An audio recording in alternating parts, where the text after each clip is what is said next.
we ran into a little bit of problem, which is usually the way things go. Well, this is a cam belt drive, and it's hitting on everything. These button heads are hitting, so these up here, I'd have to grind a lot on the block, and grind a lot on this, and grind, and you know, do they make another part number for this thing? I don't know, but I can tell you that it's not fitting on the Dart block. So what I'm going to do, and I've done this before, and I can probably buy the bolts, and I might look into that, but I'm going to make these flatheads, I'm going to cut them down so they'll have a shoulder on them, and they'll be like a, you know, they will be lower than the button heads. So I'll go in there with the lathe and I'll cut them. I'll cut that 45 out because I could put the 45, I could cut them for the 45 degree angle. I believe that's what it is. If it's different, don't call me up and tell me about it. I don't want to know. But anyways, there will be no threads in here. And then when you tighten up the chain cover, if you play around with the chains, or belt drive, sorry, cover, you're going to find out that these are probably going to strip out eventually. So we're just going to try to make them lower profile than this and sink them just maybe one thread and put them in there. So basically what it's going to be is it's going to end up being basically a stud with a head on it to keep it from pulling out or turning, and if you got to take it out, at least you'll be able to take it out. I could grind these down until nothing, until everything clears. The problem with grinding these down is if you have a problem with it, how are you going to get it out? You're not, because these are Loctited in, and I had to heat these up to get them off. So that's what we're going to do. We're going to modify some flatheads, unless I can get some slugs that have an Allen in them, and I'll thread them in there and I'll Loctite them, because if I don't do that, we have a lot of grinding. So we got the pattern, we know where it's hitting. I got this seal taped up somewhat so we can keep some of the sharp metal and stuff getting embedded into it. We're going to line up our holes. I'm going to look at this back cover, and we're either going to throw it in the mill and mill it out, or I'm going to hand grind it. And I think I'm probably going to set it up in the mill, because I got to do quite a bit of jazz around there. I'll be doing some jazzercising there. I just hope like hell that there's enough there to take it. So we're going to go down a little bit until I feel that we are going to cut through the cover, and then we're going to stop. I really don't want to buy the customer a new cover, so, and if I got to cut a little off the block, that's fine. So we're going to lay this out, and I'm going to freehand it in my mill, and I got some other stuff to mill today too, so the mill will be getting a little bit of a workout today. Color it in for the extra nickel that's going to cost to do it. So we got that all area there that's going to hit. We're good there. We're close here. We're really close. And it just so happens that the retaining plate for a hydraulic roller cam, if you were to choose to do that with this engine block here, which is there, these two bosses happen to line right up perfectly with these. Of course, why wouldn't they? And then I'd have to grind these out, which I don't want to do. I just don't want to do that. If I got to cut them back a little bit, I will. But, you know, I want to be able to make this, that if somebody wanted to put this on here, they still could. I don't want to remove these.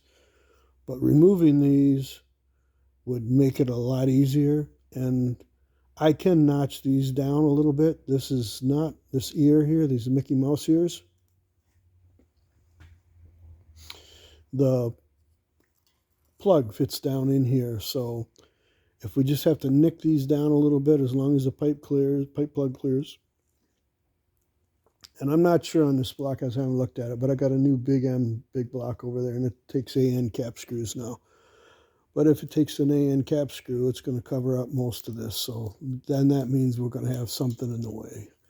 I don't know that yet. I believe this takes pipe plugs. So it's tapered thread instead of straight thread, like an AN plug. But that's minor details, and we're not even worried about that. The goal here is to get everything to fit. Okay, we got her up on the mill. Couple 2-3 blocks, some paper there to keep it from getting the anodizing scratched up. And a big old nasty end mill, probably bigger than what we need, but that's what I got. So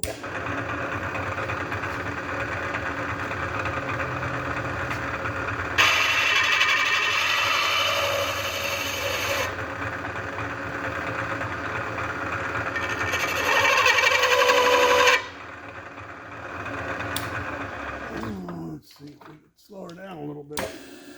Oops. Yeah, a little slower.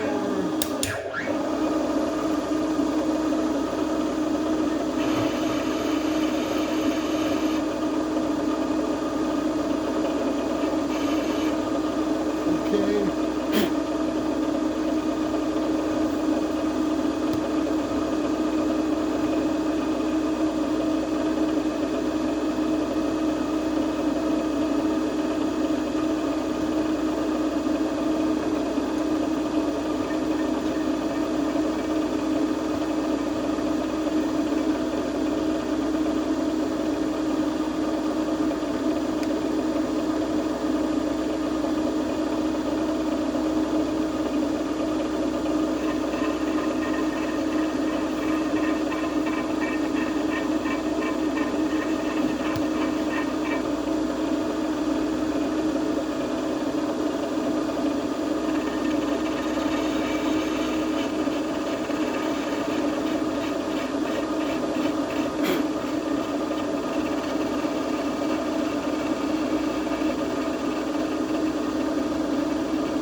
here. I'll take a little more off that.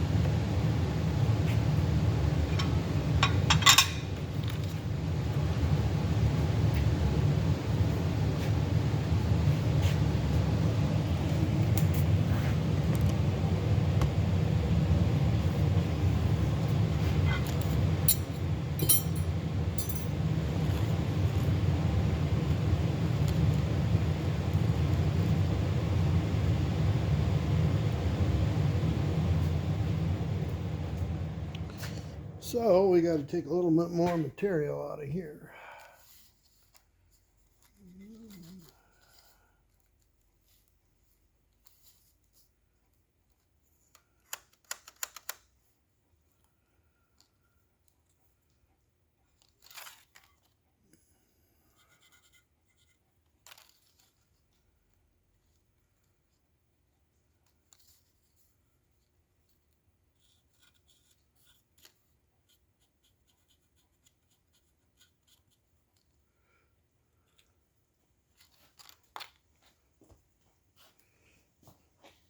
That'll be it for this video. Thanks for watching.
Okay, I stuck on it and I figured I'd finish it up for the day and get it done.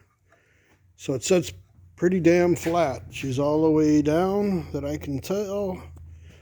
And I'm just going to go in and clean up the back side of the cover a little bit, and I think she'll be just dandy. This is what I had to take out. This is what I had to do. I had to bend them ears back here in the Mickey Mouse ears. I had to step them down a little bit. This is all referencing off the cover and holding it up, so I had to bend them down. And I smoothed them out a little bit. And nothing's going to be a problem unless the pipe plugs stand up above them, which I don't believe they will. And if they do a little bit, I'll massage the pipe plugs. And we're able to retain that. Now, this might never see this because this is for a roller cam for a hydraulics system, but Obviously we're going solid roller with this thing. This is going to be a monster of an engine, but anyhow, this is all stepped down. I retained my points here, and if it ever becomes a street engine, they can put that in there and make it a hydraulic roller. And I had to do a little clearancing on the cover, nothing major, nothing no deeper than they went. So I think we're pretty good on all that. Thanks.